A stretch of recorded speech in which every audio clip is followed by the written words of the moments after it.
Hello there, subjects of the Empire. This is Eye on the Empire, where we review holo transmissions intercepted and decoded by our agents from the Imperial Security Bureau. You may notice that we're not your usual hosts for these reviews. I'm sure there's a very good reason for that. Today's report is on the third batch of episodes of Andor Season 2. Before we get started, here's two disclaimers. First disclaimer. This report and all these reports might contain spoilers. Second disclaimer. This reviewer really enjoyed the first season of Andor, even though they didn't like Rogue One.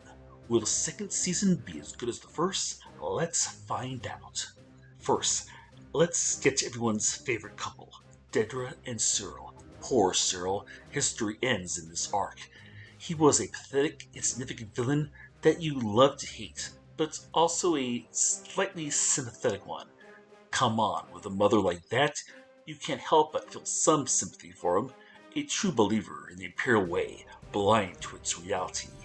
The Empire sells itself as an institution for a safe and secure society, something that many, during the Clone Wars and the years leading up to it, must have thought the Republic needed. People like Cyril accepted the Empire's message and zealously worked for it. The Empire's true version of safety and secure society is one where the Emperor has ultimate power over everybody. A secure society through conquest. Cyril was a buffoon who believed all the lies, and when he finally learns the truth, it breaks his mind. Seeing Andor during all of this turns him into a murderous rage. Andor was a cause of all struggles. If it wasn't for Andor, he would still be blind to the terrible truth of the Empire and the terrible truth about himself. An ironic twist, Cyril then learns that he means absolutely nothing to the man who means so much to him. A realization that almost brings Cyril's mind back to reality, only to be shot dead before that can happen. As for Dedra, I guess she did have some feelings for Cyril after all. Unlike him, she always knew what was going on. Most serve the Empire don't understand its true nature. Those that do are either true believers or seekers of power. Dedra isn't pleased with the way things are going, but carries on with them anyways. In her mind, there's nothing she can do to stop it. Her Empire controls the galaxy. She lives by the saying, if you can't beat them, join them. And if you do join them, you might as well make the best out of it. Sure, the Empire is evil, but look at the power and rewards it gives her. When she finally sees the massacre take place before her eyes, she is affected.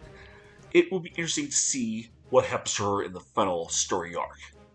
That massacre sure did show the evil of the Empire. Not only was it directed at the Gore, but they sacrificed their own soldiers. Fanatics like Stormtroopers knew what was going down, but those green troops they brought in?